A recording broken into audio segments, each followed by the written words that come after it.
Assalamualaikum warahmatullahi wabarakatuh, sahabat Palji. Kali ini kita mengundang tamu yang sangat spesial sekali. Beliau adalah eh apa? Body bulger, Bodybuilder. bodybuilder, Ya. Builder. wilder. Kalau burger tuh ya lebih ke burger kan. Oh Ya. ya, body Bodybuilder. builder atau body contest. Ya. Saudara Agustin. Terima kasih Saudara Agustin sudah mampir di Palji. Semoga bincang-bincang kita ini bisa termotivasi buat teman-teman, buat sahabat-sahabat Palji. Boleh dijelaskan dulu biar sahabat Palji tahu Ya. nama sama asal. Terima kasih buat Palji Podcast yang telah mengundang saya. Terus. Terima kasih buat Palji Podcast telah mengundang saya. Perkenalkan nama saya Gusti Rahmana. Saya seorang fitness influencer, biasa juga sebagai bodybuilder plus personal trainer gym. Oke. Bodybuilder. Apa artinya tuh? Binaraga. Binaragawan buat body contest ya. Oke. Sengaja aku panggil nih Saudara Agustin karena aku banyak penasaran tentang body bulger nih. Gini biar lebih enak binaraga. Binaraga. Aku banyak penasaran tentang binaraga nih. Ini kenapa sih harus capek-capek buat angkat-angkat besi? Kenapa sih? Karena memang dalam kompetisi ini ya, diperhatikan itu definisi muscle kita ya. Jadi itu ada namanya dinilai itu conditioning, definisi sama kekeringan otot, kadar air di. Oke. Jadi itu yang pada saat kita berkompetisi itu, kenapa kita harus olahraga intens nih, keras nih, sampai bahkan sehari itu bisa kita latihan sampai 2 kali pagi hingga sore ya kan. Karena itu biar mempercepat fase cutting kita, itu biasanya diet itu biar definisi otot kita tuh kelihatan lebih tajam dan lebih ekstrim, biar pada saat kita kompetisi itu memenuhi kriteria definisi, yaitu kompetisi yang kita ikuti. Misalnya binaraga nih, berarti definisinya betul-betul harus tebal, ring dan lipat. Berarti kita harus preparekan diri kita nih betul-betul. Berarti badan kita nih betul-betul kita set harus ring betul, kadar fat kita bisa 10 hingga 0,5%. Apa tuh? 10 hingga 0,5% itu apa? Kadar lemak sama kadar fat tubuh kita, air. Sama lemak. Dan itu jadinya otot semua. Oke. Nah, terus apa sih motivasinya untuk jadi binaraga tuh apa? Motivasinya yaitu biar kita tahu nih apa gunanya nge-gym ya sebenarnya. Apa gunanya nge-gym? Padahal nih logikanya kalau orang awam ya, ngapain nih kita mau nge-gym nih buat sakit badan ya kan? Gini ya, sebenarnya itu kita nge-gym nih ya, kita itu satu, badan kita sehat. Kedua, kita dijauhkan yang namanya penyakit. Ketiga, itu kita betul-betul tahu yang namanya hasil kerja keras kita nih selama jadi pada saat kita nge-gym nih bukan hanya sehat aja, jadi plus bentuk tubuh kita juga nih, jadi biar orang beranggapan bahwa nge-gym ini sebenarnya bukan cari sehat aja gitu, sekaligus plus membentuk badan kita gitu, biar atletis kan, fine kan gitu. Itu yang betul Pak ya. Kalau kita ada nge-gym tuh kayak tunduk ya. Kalau nge-gym begini kan gitu. Terus mulai kapan nge-gym ini? Saya mulai nge-gym itu tahun 2009. Tahun 2009. Oke, jadi terus selama 2009 ikut kompetisi perlombaan tuh sejak kapan? Itu kan awal saya nge-gym 2009 ya. Itu awal saya ikuti kompetisi itu tahun 2016 di event waktu itu hutan tamal itu diadakan di Gita Jalatama. Itu event pertama di Kaltara. Lama ya, dari 2009 ke 16 tuh kurang lebih 6 tahun ya. Iya. Cuman itu kan baru jadi kah atau bagaimana? Cuman, itu bukan istilahnya dari 2019 hingga 2016 nge-gym terus ya. Di 2000 berapa tuh ya, saya sempat vakum tuh 3 tahun. Nah, Oke. baru mulai nge-gym-nya lagi tuh di 2015, pas mau menjelang kompetisi. Nah, jadi kan teman-teman di gym itu kan, kalau saya nge-gym itu di stadion, terus Hmm, di 2010 saya pindah di PAPSI, saya ngikut nge-gym di situ. Nah, jadi adalah nih senior-senior saya nge-gym kan, saya tanya, "Wih, ini mereka tuh kenapa kurus-kurus badan mukanya kan? Badannya kurus-kurus kelihatannya, tapi begitu buka baju, wih, berotot semua nih." betul. Jadi mereka terangin lah kepada saya gini, katanya begini, "Oh, ini namanya diet." "Oh, buat apa diet?" Saya bilang begitu kan, "Kan nge-gym, buat apa diet?" Nah, jadi mereka jelaskan gini, "Jadi fungsinya kita diet itu untuk ini, buat kompetisi." Oh, jadi progresnya itu harus diet gitu, biar jadi istilahnya kompetisi yang kita ikuti betul-betul, oh, jadi pada saat kompetisi ini betul-betul kompetisi yang mempertaruhkan memamerkan otot gitu sebenarnya. Jadi Agustian nih memang dia memang Anda ini nge-gym mau buat ikut pertandingan. Sebenarnya awal-awal tuh cuman ikut-ikut aja sih, Nge-gym ini cuma ikut-ikut aja. ikut-ikut ya, karena Oke. ada event di 2016 itu, jadi senior-senior ngatakan, "Ikutlah ayo awal." Awal-awalnya kan ragu, "Ih, dia harus ngapain nih kan? Kompetisi ngapain nih?" Gitu kan. Jadi mereka jelaskan, jadi tuh dia gini gini gini. Jadi mereka tuh jelaskan cara dietnya, cara Oke. pola latihannya. Jadi tuh mereka sharing ke saya tuh cara latihan gini gini, nanti kompetisinya gini gini, dari cara posnya itu, Mhm. mereka pun ngajarin juga. Nah, jadi setelah itu event 2016 selesai, akibatnya tuh saya jadi ketagihan gitu, Iya. nagih, jadi seru nih gitu kan, sampailah sekarang Oke. tuh. Aplaus. Jadi atlet sekarang ya. Ya Atlet alhamdulillah, Tarakan ya. Kita Altara. ya kita bicara tentang atlet lagi. Terus awal mula itu main di 2016. Jadi itu sudah langsung dapat juara. Itu event Sekaltara juara 2, Juara 2. juara Woi, 2 luar biasa. perdaan. Nah, Itu kelas apa? kelas main fitness Itu pemula, pemula. pemula. Itu apa kelas-kelas ya kalau kita ikut main gitu tuh kelasnya apa-apa aja tuh? Dia itu ada pemula, kalau di kompetisi sekarang tuh super beginner. Kelas menengah itu namanya main fitness, kelas Itu menengah yang pertama apa? super beginner. Itu kayak mana tuh? Itu betul-betul real pemula otot baru. Yang Oke. istilahnya orang, badannya atletis nih, itu berarti otot baru. Dia definisi ototnya tuh dia dia terlalu tebal. Oke, tapi Tahu ini kan, berbentuk-bentuk. tapi berbentuk. Tahu Oke. ini enggak? Orang penggali pipa gas alam itu, yang Heeh, badan kering-kering kan, iya. enggak besar. Nah, itu pemula, super beginner namanya ototnya, Oh, ya. iya iya iya. Terus? Terus kelas kedua main fitness. Nah, main fitness ini definisinya mau sama setara, pemula, super beginner, tapi definisi ototnya itu agak tajam dan lebih terdefinisi dibandingkan yang pemula ini Lebih tadi, terkeluar. lebih berbentuk. Oke. Nah, terus yang kelas ketiganya lagi itu namanya middle muscle atau biasanya main sport fisik. Nah, itu definisinya dia lebih tebal, lean, ripet, dan size-nya tuh lebih besar dibandingkan kelas yang kedua tadi, Oke. gitu. Terus yang kelas pro nih, atletik fisik tuh atau biasa kalau Kaltara tuh bilang dia pro, itu definisinya tuh lebih besar, size-nya lebih besar dinilai dari atas sampai nilai paha pun dinilai. Beda sama kelas yang junior, menengah Heeh. hingga menengah atas kan beda. Oke. Terus ini misalnya ya, misalnya Ya, aku nih. Kita kan beda tinggi nih. Aku ya agak betul. pede sedikit. Tapi badanku lebih oke Hmm. daripada yang tinggi nih. Itu gimana tuh? Dari oke-nya dari segi apa dulu nih? Otot. Otot. Biasanya kan Itu pengaruh gak tuh tinggi itu sama pendek faktor itu? genetik biasanya, Itu enggak ada masalah. tidak ada masalah sih sebenarnya. Oke. Dalam kompetisi itu, apalagi event-event nasional umum ya, Heeh.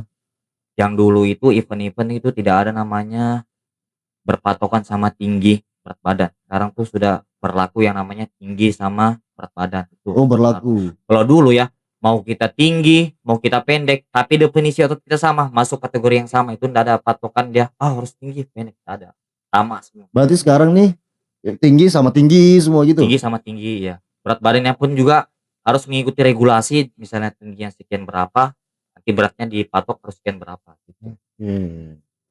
Menurutmu gimana tuh kalau begitu? Lebih bagus, Iya ya? lebih bagus. Oke. Eh terus yang aku mau tanyakan lagi nih.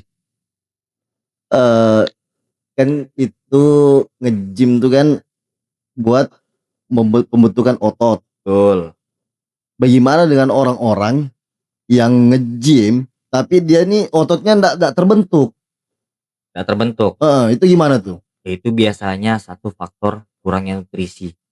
Oke. Kedua, istirahat yang kurang, kurang dari lebih dari maksimal 8 jam kan biasanya tuh kurang. Terus tuh yang ketiga itu muscle connection-nya. Jadi apa yang kita angkat misalnya kita main otot dada nih bench press misalnya. Hmm, Otak kita apa yang kita lakukan dengan gerakan itu biasanya nggak nyatu biasanya, nggak sinkron, maksudnya gimana tuh? nggak balance istilahnya gini. Kita mau otot dada nih, latih. Oke. Kita mau otot dada. Tapi kok kita begitu melakukan latihan chest misalnya nih, kok otot yang aku tuju ini nggak doms, sakit Ndak begitu. sakit, Ya, berarti itu latihannya nggak pas. Tuh, Oke. nggak sesuai sama yang apa yang kita pikirkan gitu. Seberapa penting trainer buat orang pemula nge-gym? Sebenarnya itu penting yaitu nanti pada saat nih pemulanya kan alat gym ini besi semua ya. Itu buat mencegah yang namanya cedera otot. Hmm. Kedua, buat mengetahui apa pentingnya asupan nutrisi per harian kita. Ketiga, apa pentingnya kita angkat beban gitu. Sebenarnya kalau kita pakai personal trainer kan sebenarnya lebih aman lah ya, lebih Hmm. safety. Jadi biar pada saat kita nge-gym itu kita tahu nih, oh bahwa pola latihan ini ndak ini aja gitu. Bahwa di setiap hari tuh kita latihannya ndak itu aja ya kan. Biasanya kan kalau kita latih itu aja kan bosan kan biasanya. Heeh. Jadi pakai PT sebenarnya itu lebih bagus. Iya, iya, iya. Nah, selesai sebenarnya tuh walaupun kita ndak pakai PT itu saya tuh ndak apa-apa. Kecuali kalau kita sudah selesai pakai PT, kita sudah paham teknik segala macam baru boleh sendiri. Oke. Eh, jadi bisa gak jelaskan sedikit tentang masalah otot biar teman-teman sahabat Palji ini tahu kita memang harus harus latih otot atau harus berolahraga lah. Gini ya, kita ya misalnya seorang pemula ya, Mm. mau menginjak dunia gym ya. Itu satu, kita jangan mau cuman ikut-ikutan. Oke. Kedua, dia tuh bener-bener niat nih mau ikutin ini nih misalnya gym. Betul niat dari hati nih, jangan cuman ikut-ikut doang. Hmm. Ya kan nanti yang ada akibat kita ikut-ikut nih kita cedera kita nggak tahu nih. Ya kan otomatis kan gini, orang sekarang nggak pandang kita. Tahu cedera di gym nggak urus, ya kan Hmm. begitu. Nah, terus tuh begini, logikanya ya, banyak orang mengatakan aku pengen nge-gym nih untuk cari sehat. Logikanya begini, itu gym besi semua, Hmm. iya kan? Hmm. Otomatis kalau misalnya begini, kita pengen cari sehat aja nih kan, kita jogging pun di luar, iya kan? Gratis, nggak bayar, sehat kan? Tinggal dirubah pola makan. Sekarang zaman ini sudah keren, ya kan? Misalnya keren tuh, kita mau belajar diet yang cocok di diri kita bisa kita share nih di YouTube kan, cara pola makan. Tinggal kita ikutin. Terus tuh kalau kita di gym nih angkat besi, logikanya siapa sih nama kurang berotot, iya kan? Hmm. Nah, supaya kita berkembang otot kita tuh bagaimana? Ya itulah ya, satu, istirahat kita tuh harus cukup, nutrisi kita tercukupi. Dua, ketiga itu pola istirahat kita tuh harus cukup. Kalau cuma ikut-ikut aja jangan. Oke. Jadi kalau kalau menurut Anda nih ya, body kayak saya nih dibentuk dalam berapa lama kira-kira dia jadi? Nah, ini kebanyakan orang bertanya nih. Heeh. Bang, saya ini nge-gym kira-kira orang pemula ya biasanya Heeh. yang bertanya pada saya kan. Bang, saya ini mau nge-gym. Kira-kira berapa lama ya baru jadi? Logikanya begini. Patokan kita mau jadi nih ya. Kita tuh nggak bisa patokan mau nembak orang nih, course 6 bulan jadi nggak bisa. Karena kita dari konsisten kita sendiri pribadi ya. Oke. Iya. Kalau kita nggak konsisten, Walaupun pada bisa jadi. dihajar dengan Nggak bisa, suplemen-suplemen. nggak bisa. Kalau Oke. nggak konsisten. Logikanya kan, kalau orang mau bangun rumah aja ya. Kalau nggak konsisten nggak bisa jadi. Ya, ya. Iya kan? Sebenarnya mindset kita sih sebenarnya. Gitu. Aku kadang nge-gym juga. Nah, Kadang nge-gym juga. Cuma aku bingung kadang kan. apa namanya buat anu aja, buat kasih keluar keringat aja kalau aku. Kalau orang awam ya begitu sebenarnya. Heeh. Karena kita belum menjiwai dunia gym, pasti berpikiran seperti itu. Begitu ya? Ya, kenapa begitu? Ya itu belum belum tekun ya. Coba misalnya kita sudah tekun misalnya 2 3 bulan rutin, pas itu seru nih pastinya. Iya, iya. Berotot tuh. Pasti ada Dan jenjang serunya kita rasakan itu, begitu pasti ya? ada, pasti ada. Oke. Keren loh gym, keren. Kayak si Paki itu kan. Oh, Tiba-tiba piang-piang. awal Wih. awalnya tuh dia begini, udah lama nge-gym kan. Heeh. Cuman dia gini, adalah kompetisi, saya bilang lah, ikutlah sesekali. Dia di mana dia mainnya? Tempatku juga, Di Haji Sakti. Aji Sakti Haji ya? Sakti. Oke. Kalau kompetisi kan dia begini, pertama saya ketemu di tongkrongan Enigma, kumpul Dia kan ini. siapa yang ngajarin dia? Siapa yang bikin dia tuh? Saya pertama Oh awalnya. kita ya? Iya. Oke. Tapi awal yang nge-gym pertama tuh ikut-ikut ya kan sama temannya. Nah, pas dia mulai ikut awal kompetisi tuh, saya setkan dia, saya ajarin ini nih pola makannya, latihannya saya ajarin. Jadi apa pengalaman Anda tentang dunia gym saat berlomba? Pengalaman itu ya seru, bisa kenal orang lebih banyak yang istilahnya orang dimanapun, daerah manapun bisa kita kenal. Plus bisa juga silaturahmi dengan orang lain. Karir tertinggi yang dicapai dalam dunia body bulgarnya apa? Karir Bodybuilder tertinggi. ini kompetisi gitu. Heeh. Kompetisi itu di Singapura 2019. Dan itu dapat Juara 4 juara 4 Asia se-Asia. sendiri. Wow. Sendiri. Gak ada yang tahu saya kesana berangkat. Gak ada yang tahu ya? Gak ada yang tahu dia Kok bisa langsung sampai sana? kan awalnya ini. Jadi iseng lah kan bikin story. Oke. Semoga bisa bertanding luar negeri kayak Aderai. Heeh. Nah, adalah brand sponsor nih nawarin. Gusti mau nggak ikut tanding di Singapura? Oh boleh, saya bilang kan kalau dapat sponsor saya mau. Sekalinya, betul. Saya kira bohong-bohong aja kan. Sekalinya saya dikirimkan tiket buat tanding ke Singapura. Betul, Dapat ya? dapat. Asia lah ya, dapatnya sendiri lagi. Boleh. Jadi di saat atlet-atlet kita nih ya, Ya betul. kan Agustian ini kan bisa dikatakan atlet tarakan lah ya. Pandangan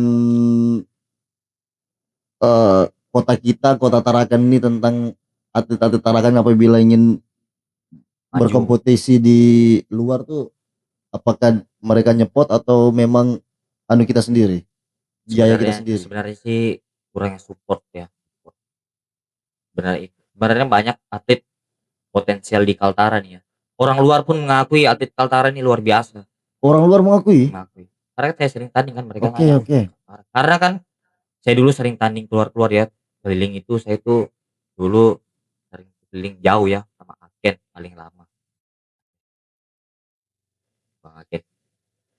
Terus pendapatmu gimana tentang Tarakan kurangnya support gitu. support? Sebenarnya kurangnya perhatian sih sebenarnya dari pemerintah. Bahkan kita kan ada ininya, ada kayak apa namanya itu?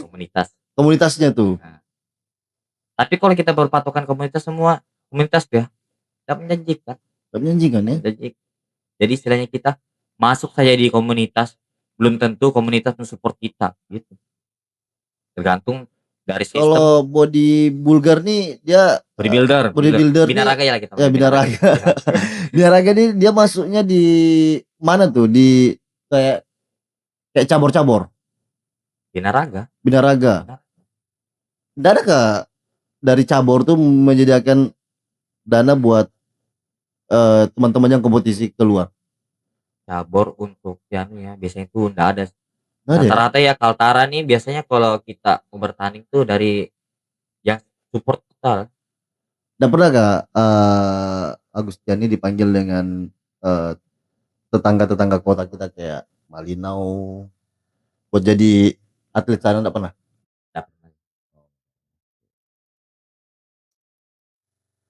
Jadi aku juga pernah dengar nih Agustiani pernah menjadi salah satu brand ambassador suplemen.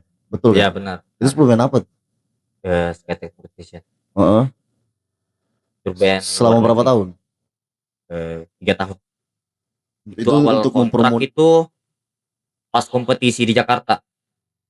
Di Jakarta itu 2018 itu saya kompetisi di Jakarta Selatan. Itu pada saat itu mengikuti event kompetisi Man of Steel, event nasional ke Indonesia, ikut kompetisi. Dan alhamdulillah itu saya sudah berapa kali event nasional keempat kalinya mengikuti event Man of Steel itu. Alhamdulillah saya juara 2 saya Indonesia. Jadi lirik lah sama brand sponsor nih. aspek nutrition tuh. Nah, jadilah kontrak dari situ. Lama. Awalnya gini, saya bermimpi kan semoga dikontrak kayak kayak orang-orang itu. Jadi saya bilang begitu sama teman saya. Tahu mereka kan? Saya bilang, "Lihat aja nanti." Alhamdulillah tercapai. Tercapai ya? Ada orang tua bilang mengatakan, "Mimpi itu gratis." Iya, iya, Ya iya, kan? iya. Siapa pun boleh bermimpi, ya kan? Ini ada nih dari sponsor kita nih, minuman nih. Dek, dek, dek. Coba kasihkan dari sponsor kita tuh mana tuh? Biar dirasa-rasa sama Agustian nih. Bagaimana kalau Anda sekarang jaga diet dengan minum gula gimana tuh? Nah, Tetap? maksudnya diet. Nah, Nggak diet? lagi obsession. Heeh. Nah, kalau kita diet ini obsession itu baru lebih terjaga, defisit lah itu kan. Berarti sekarang nih makan Lagi sembarang. obsession bebas, cuman lebih terjaga asupan kalorinya gitu. Oke, boleh diminum dulu. Oke. Dari Kopi John nih, sponsor kami nih. Sponsor terbesar kami nih. Ini kami di sini ada 2 sponsor juga nih, ada Kopi John. Sambal korek dan Kopi John. Terus Agustian, kalau boleh tahu sekarang kalau ngambil PT trainer tuh sekarang dalam 1 bulan berapa budget buat baik dilatih dengan trainer? Kalau di gym saya ya itu 950.000 itu per 12 sesi. Per 12 sesi. Maksudnya gimana? 12 sesi 12 kali itu pertemuan? ya 12 kali 12 pertemuan kali pertemuan. Dalam 1 bulan tuh ya. dalam 1 bulan. Dan itu ada target bahwa 12 kali itu yang kita pegang tuh dia udah bisa menguasai. Belum tentu. Tergantung orangnya. Tergantung orangnya sebenarnya. Karena 12 sesi itu kan karena kita nge-gym nggak instan. Nah, kita ambil program dulu. Itu 12 sesi itu kita awalnya teknik dulu diajarin. Teknik sama pola nutrisi diajarin. Terus apa lagi nih? Bingung mau beragam. Bingung saya. Gini, yang aku mau tanyakan nih, kesalahan paling umum yang sering dilakukan oleh binaragawan tuh apa? Kesalahannya dalam hal apa dulu ini? Dalam mengangkat beban. Ego. Kenapa ego? Logikanya kita begini. Kita mengangkat beban nih sesuai kapasitas. Yang ada kan cedera. Oke. Karena cederanya di gym nih bahaya kali. Itu cederanya bisa luar biasa sih.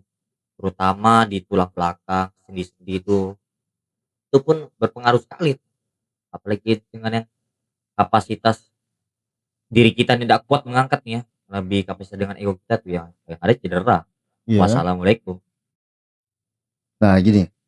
Kan ini kan banyak nih tempat-tempat gym yang ada di Kota Tarakan kan lagi Mulai hits-hitsnya menjamur nih. lah sekarang, beda Mulai. dulu kan, dulu minim. Sekarang udah menjamur.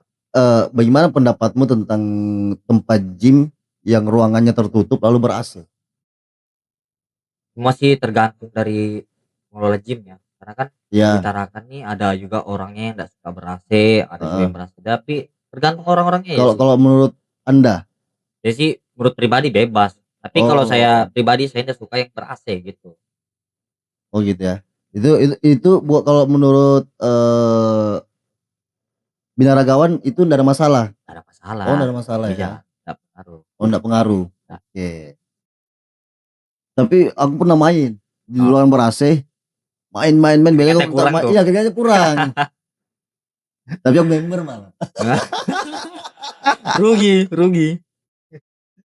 Aku member cuma 2 kali aja dalam 1 bulan. Aduh, kacau.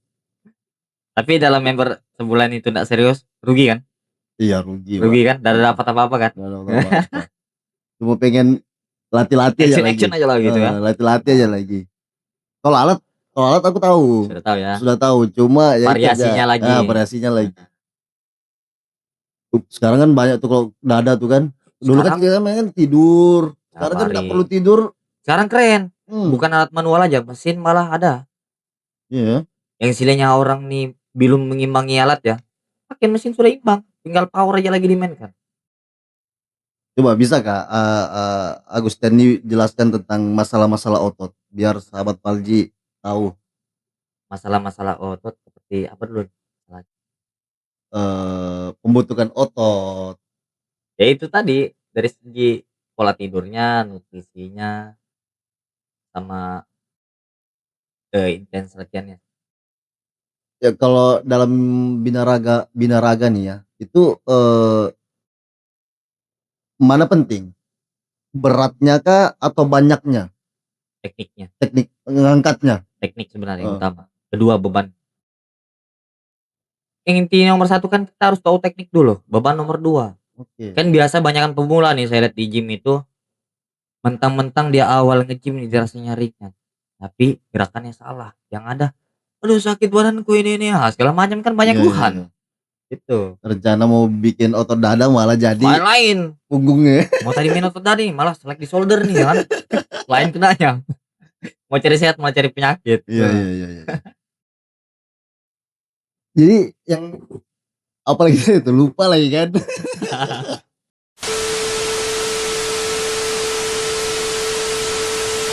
Jadi gini nih Bang Agustian, Ya, pengalamanku ya, aku nih main nih, terus sakit betul. aduh, DOMS itu namanya. Terus itu gimana tuh? Ya enggak apa-apa itu sebenarnya sih, buat mencegah DOMS itu sebenarnya itu badan kita itunya istilahnya itu ngerespon, Heeh, "Oh kita ini harus makan nih," gitu. Jadi buat badan kita sakit itu sebenarnya enggak masalah. Kebanyakan orang awal-awal nge-gym kan, sakit badan 1 hari nih, memang hari ini biasa kan tipikal badan kan beda-beda, ada hari nge-gym besok sakit, heeh. ada yang hari ini nge-gym 2 hari baru sakit, sebenarnya sih enggak apa-apa, itu proses sebenarnya, proses pembentukan massa otot sebenarnya, Cara cara memulihkannya kembali? pasti memulih dengan sendirinya. Sendirinya. Memulih dengan sendirinya dengan cara itu makan kita tercukupi sama istirahat sih Oh, sebenarnya. banyak makan ya? Terus makannya tuh terposisi lah perharinya sekian berapa, Oh, makan sembarang nggak ada masalah? nggak boleh sih. Heeh. Kalau makan sembarang tuh sebenarnya kita lihat dulu nih yang kita makan nih apa. Mmm. Banyak orang berpatokan makan sembarang yang mau minyak-minyakan apa segala macam tuh kan, gitu sebenarnya kan. Sebenarnya tuh nggak boleh kita makan seperti itu. Boleh Betul. kita sembarang nih istilahnya kita mau makan ayam bakar kah, ikan bakar, tapi dalam istilah, itu jangan terlalu berminyak, ya kan. Terlalu berlebihan yang namanya sodium sama kadar gula. Itu kalau mau kita belajar pola nutrisi kita ya, biar tidak terlalu over lah istilahnya Mhm. over tuh, apa yang kita makan diserap otot jadi lemak kan. Jadi yang kita jauhi itu sebenarnya itu diserap otot jadi lemak, Oke. gitu. Berarti nggak boleh sembarang makan ya? Nggak boleh sebenarnya. Bagaimana dengan orang-orang yang kurus? Terus, Dia ini mau gemukkan badan, nah, itu gimana tuh? Itu, bolehkah dia makan sembarang atau tetap juga tak boleh? sebenarnya orang kurus nih ya, Heeh, dia nge-gym sebenarnya tuh bagus. heeh, Kenapa bagus? Dia habis nge-gym pasti lapar, betul. lapar. Nah, caranya biar dia gemuk nih, rutin minum susu, ada kan namanya tuh suplemen Heeh. namanya gainer. Nah, bisa juga ndak minum suplemen, pola makannya harus teratur jamnya. Bisa jadi per 3 jam kah kita makan, Per 3 jam? per 3 jam. Itu pun ya pelan-pelan lah, Oh, misalnya kan berarti nggak banyak ya? ndak porsi sedang istilahnya, jangan gini, kita mau besar Makan badan ya, kenyangkannya atau makan apa? gini, jangan kita memakan pada saat fase kelaparan, Oke. ikuti sesuai jam. Nah, terus istirahat kita juga harus cukup nih.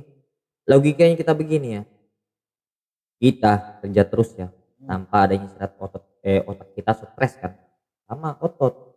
Otot nih kalau dikasih makan terus, terus pola istirahatnya tuh kurang, nggak bakal berkembang, iya kan?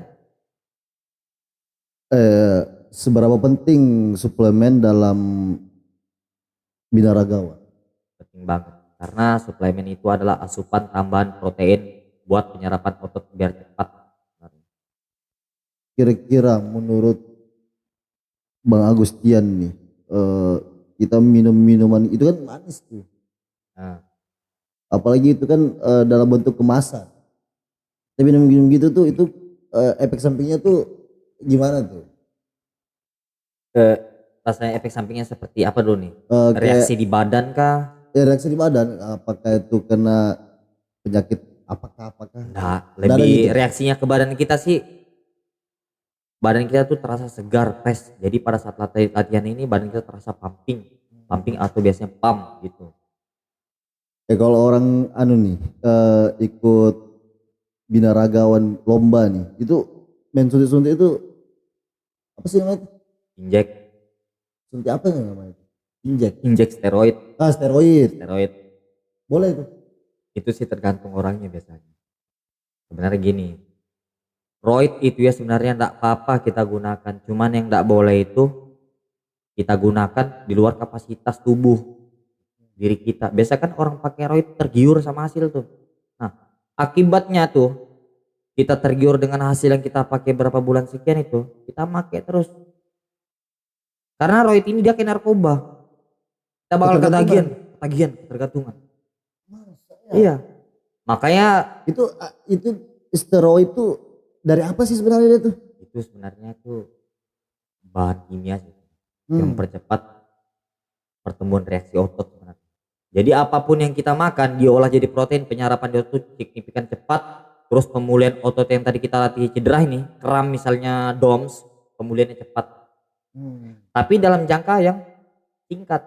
Dia tuh jangka reaksinya 10, 12 hingga 14 minggu aja sih dalam tubuh kita. Nanti Habis itu itu turun lagi kembali. turun lagi, estrogen kita naik, yang namanya itu kadar gula kita naik, kolesterol kita tuh meningkat pasti yang diakibatkan steroid tadi ini. Efek sampingnya kalau kebanyakan steroid? Liver ginjal. Wih, cuci Harus darah tuh. cuci darah nyata. Banyak orang makanya tuh kami ya, khususnya Kaltara lah ya. Kan orang kita lihat, ih badanmu bagus, pakai racun apa? Kenapa kita bilang kata-kata racun? Istilahnya jadi biar yang pemula ini dia paham, oh racun bahaya, nanti takut mati gitu kan. Sebenarnya itu biar yang namanya mencegah si pemula ini menggunakan si barang tadi ini dengan cara ilegal, barangan, bahaya. Gitu. Sepengetahuan Bang Agustian Ya. dengan teman-teman Gym mereka pakai begitu atau gimana tuh? Yang sebagian besar-besar badannya itu. oh jelas pakai. Pakai ya? Pakai. Kalau mau mengandalkan pola makan nutrisi ya kurang. Suplementasi pun juga kurang. Sebenarnya roid ini penunjang biar reaksi cepat. Itu, tapi tidak bereaksi lama di tubuh, sebentar aja. Itu nyuntiknya di mana? Di dokter atau teman-teman? Biasanya dari dokter. Biasa itu ada dari teman-teman yang paham juga biasanya. Tapi saran sih sebenarnya dari dokter sih. Harus konsultasi dulu, kita harus cek darah dulu. Kita wajib masukin nggak gitu. Karena kan itu barang bahaya loh. Kimia masuk ke tubuh, ya kan? Pernah rasa? Udah rasa. Memang rasanya itu Wah luar biasa. Power signifikan 3 kali lipat. masa? Nggak ada capek. Wih. Cuma timbal baliknya apa? Kita emosian. Oh gitu ya? Emosi, sensi kita naik tinggi. Bahkan perempuan haid pun kita lebih ganas lagi. Masa? Iya. Oke. Jadi apa nih motivasinya Bang Agustin buat teman-teman anak-anak muda yang baru mau Mulai pengen nge-gym, hidup sehat ya. Saran sih ya, jangan ikut-ikutan. Niat dari diri sendiri. Betul-betul nge-gym. Terus tuh berani namanya bertanya, jangan kita cuman diam. Karena orang sehebat apapun dia berawal dari belajar. Gitu. Seberapa penting olahraga dalam kehidupan? Penting. Kenapa? Penting bagi orang sakit. Gym buat kita yang orang sehat nih murah. Gym buat orang sakit itu mahal. Kenapa? Orang banyak sakit dia rela mengeluarkan anggaran sebanyak apapun demi mau ini satu sehat. Iya kan? Jadi kita begini yang kita nih sehat nih ya, punya waktu walaupun 1 jam hingga 40 hingga 45 menit. Lakukanlah gerak tubuh kita, harus ada pembakaran setiap harinya. Gitu. Jangan tunggu kita sakit baru melakukan olahraga, kan sudah terlambat. Nanti yang sudah kita sakit baru sadar, ayo aku mau sehat kembali. Gitu kan pasti.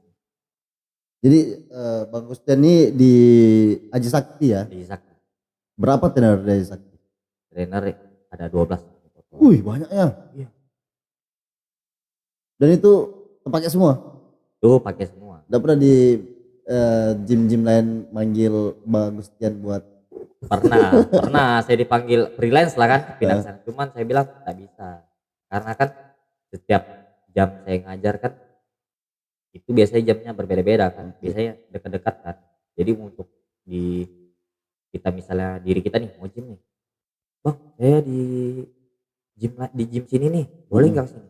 Otomatis kan nggak boleh, yang ada nanti kita dicap lain. Ini pelatih gym Tarakan nih. Kalau misalnya ada pelatih lain ke gym lain, pasti tanggapan mereka tuh lain, cemburu sama kita istilahnya. Ini ke gymnya ini kayaknya ada masalah sana, padahal tidak ada kan sebenarnya. Cuma memang maunya ke konsumen ya, dia Maunya kebetulan dia di situ iya, manggil. Oke. maunya Begitu situ aja. sahabat Palji.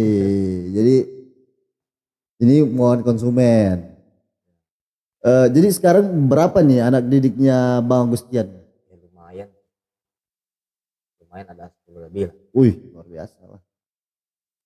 Mudah-mudahan terus bertambah dan melahirkan bibit-bibit yang Amin. Pastinya nomor harus satu lah di gitu. Kaltara ya. Biar Bang ya. Kaltara lebih maju lagi kan, banyak atlet potensial nih, cuman tidak ada support sih. Kalau komunitas banyak, komunitas sudah berkembang di Kaltara nih, apalagi Tarakan nih kan. Para atletnya banyak nih, saya lihat potensial luar biasa. Tapi buat mereka maju nih, bimbingan ini tidak ada. Gitu Itu ya. sebenarnya yang Jadi menghambat saran mereka dari untuk berkembang. Bang Agustian sebagai atlet Tarakan apa? Sebenarnya harus ada perhatian terutama dari pemerintah, karena kita atlet Tarakan ini butuh namanya sponsor sama ini bimbingan buat atlet kita nih berkembang pesat gitu. Karena atlet Tarakan kita nih potensialnya luar biasa sekali. Iya. Tanpa adanya support sponsor itu, atlet kita nggak bisa maju. Iya. Nggak sponsor aja bisa menang, apalagi Bisa. sponsor. Betul. Wih. Jadi Jadi apa nih target mimpi selanjutnya buat Bang Agustian? Targetnya semoga atlet Kaltara ini lebih diperhatikan lagi, lebih banyak dapat support, lebih dibimbing, terus tuh lebih ke depannya. Semoga event-event di Tarakan nih mulai ada event. Event di Kaltara ini lebih kembang pesat, terus tuh semoga atletnya ke depannya lebih maju dan lebih diperhatikan lagi. Ya, mudah-mudahan lah. Jadi kalau member di Aji Sakti berapa sih per bulan? Per bulan member biasa. Member biasa. 220. 220. Itu awalnya. Kalau sama PT? Kalau 950 itu sudah sama PT-nya. 950 sama PT? Sudah. Oh, dia 950 sama PT. Ya. Oke. Jadi kapan lagi nih ada tanding nih? Itu di tahun depan 2026 sama di 2027. Di mana? 2026 ini kalau anda salah target di Jakarta dan ada di Bali. Oke, yang mudah-mudahan lah ada sponsor yang melirik kita. Bodyguard. Boleh pakai bang? Jangan malu. Masuk angin. Hilang perut hilang. Oke. Kata-kata buat sahabat Palji. Kata-kata hari ini, teruslah berolahraga, jangan tunggu sakit Anda untuk mau hidup sehat. Teruslah berolahraga, jangan tunggu sakit untuk Anda. Agustian. Oke bang, saya kira cukup. Nanti kita berbincang-bincang lagi di sesi selanjutnya. Semoga bincang kita ini saya rasa penuh daging-daging semua dan buat teman-teman yang mau nge-gym bisa sedikit banyaknya tahu lah di sini ya. Intinya jangan malu bertanya. Kalau misalnya mau nge-gym masih ragu-ragu bisa datang ke Aji Sakti, temui Bang Agustian ya. Itu 920 12 pertemuan. 12 pertemuan dalam 1 bulan. Lu langsung dimentori sama Abang Agustian ya. Oke. Oke, terima kasih kru, terima kasih sahabat Palji, terima kasih Bang Agustian. See you next time. Bye bye.